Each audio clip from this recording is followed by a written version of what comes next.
Sensei, welcome. Greetings.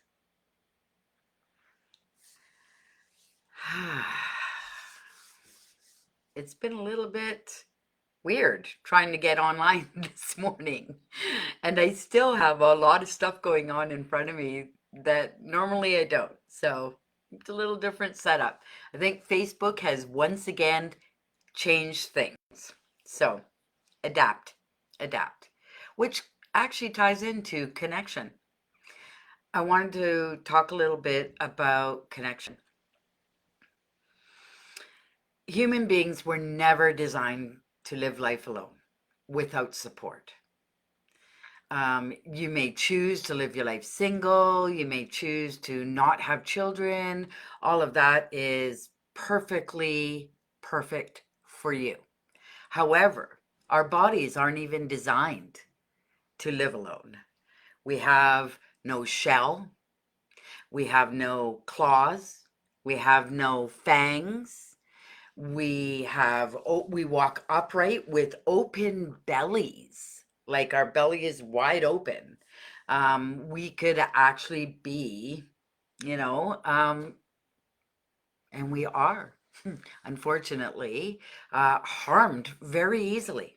So, uh, authentically, organically, from the creator's point of view, from a spiritual point of view, we weren't designed to live alone. We were designed to rely on each other for protection, for food. Look at our children, extremely vulnerable, right?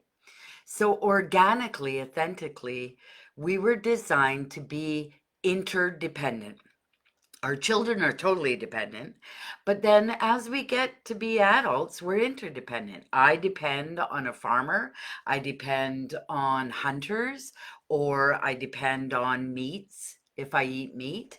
I depend on farmers if I'm vegan or vegetarian. We depend on people who make our clothes. We depend on people that design vehicles, buses, our whole system. Our whole social system is interdependent. Honoring and respecting that, I think, is one of the things we don't often talk about. So, how I wanted to link this in is I wanted to link this into the work that I do.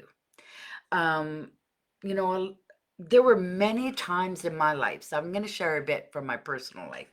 There was many times in my life where I went through stretches where I didn't have a confidant, a person that I could absolutely trust to keep confidentiality and to discuss my innermost fears, worries, struggles, challenges, vent my anger, vent my rage without judgment, with no judgment.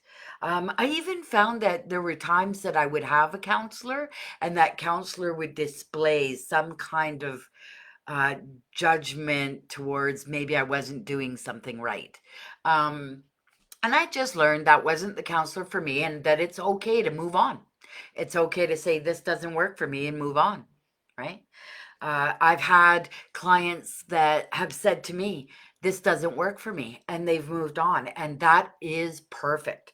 That is perfect because if they don't feel safe, or they don't trust, or they just don't like my style, that's perfectly fine.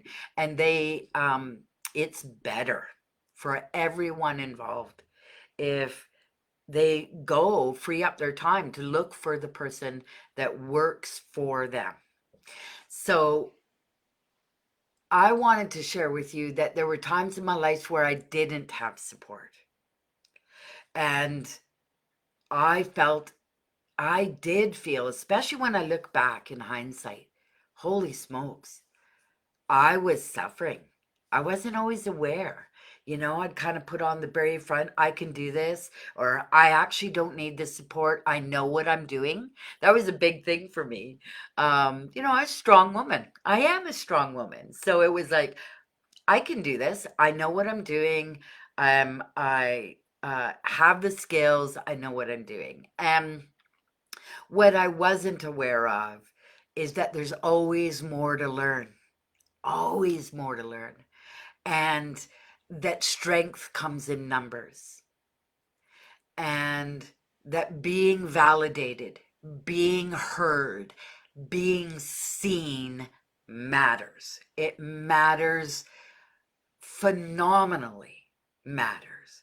The times in my life that I was connected with other women and or connected with a group, but mostly I got to say with other women.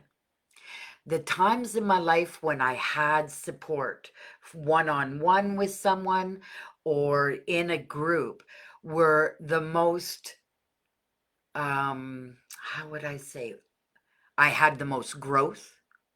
I flourished, I blossomed, I felt good. There were certain groups that I did, step into that didn't work for me. And I just stepped out of them.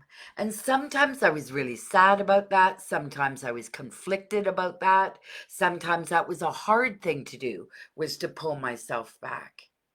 Um, but I learned that kind of strength, the strength to say, no, actually, this doesn't work for me. It might work for a lot of others. And somewhere down the line, there was times I was convinced it should work for me, that it was the best thing to do. And it took a lot of, oh, it's better for others, not better for me. But those were life lessons as well. Finding the group, finding the support people. I have support people in my life. Absolutely. I consult with an elder. His name is Eugene, down in Vancouver.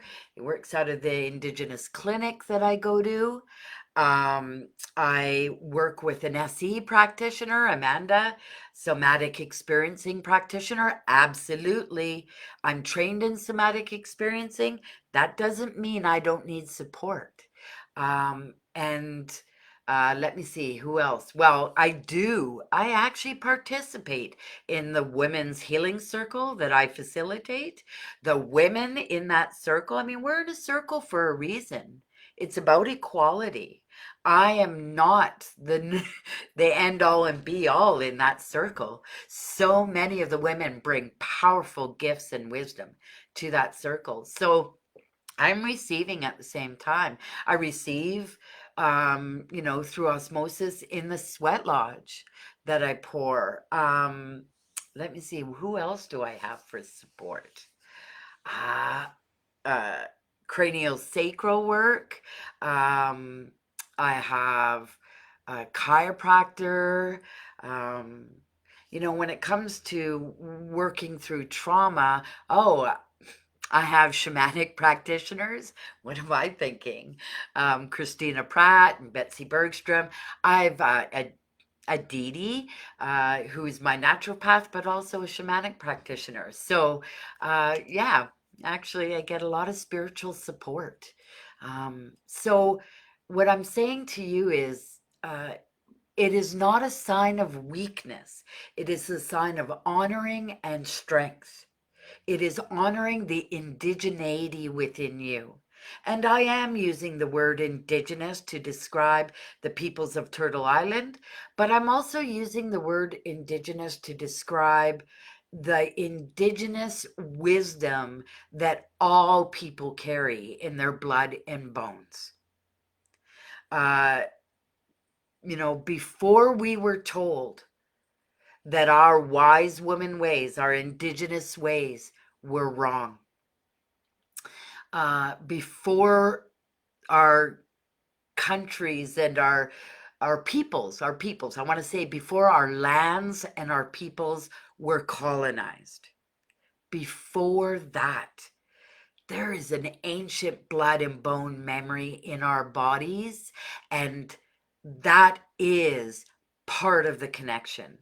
And what I have learned through connecting with other women and having continuing support, I have learned to really ground and step in to that blood and bone memory of all of my ancestry, right? Haudenosaunee, Niuean, French, Irish.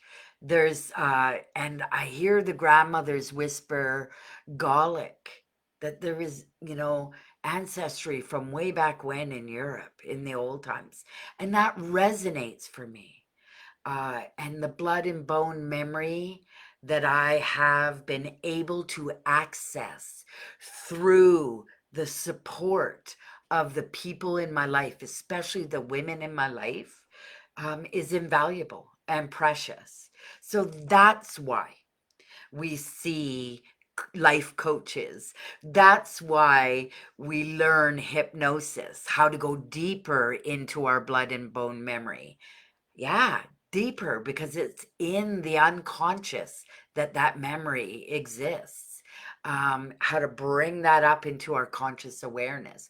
Somatic experiencing, how to listen to the blood, bone, tissue memory and give our body what it needs so that it may share with us the true wisdom of its knowledge.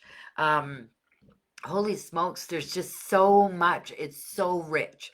So I encourage you not to walk your path in isolation, not to walk your path alone, and grab the freebies while you can, but put aside a little bit of investment for yourself, for you, for for your body, for your mind, for your soul, for the care of, because it's precious. And we've lost that in this dominant culture, in this patriarchy, in this colonized culture. We've lost connection.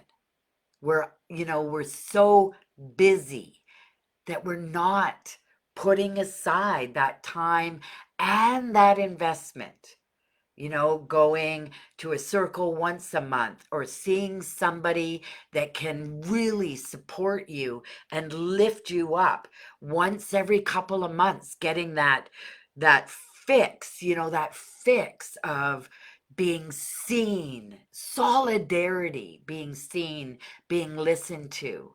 um yeah, yeah, please invest. Life coaching, somatic experiencing, shamanic practitioner, indigenous teaching, storytelling, healing circles, talking circles, ceremony, whatever that looks like for you. Hi, because we were never meant to live this life alone. Hi. Kakiana Wagamoganak. All my relations.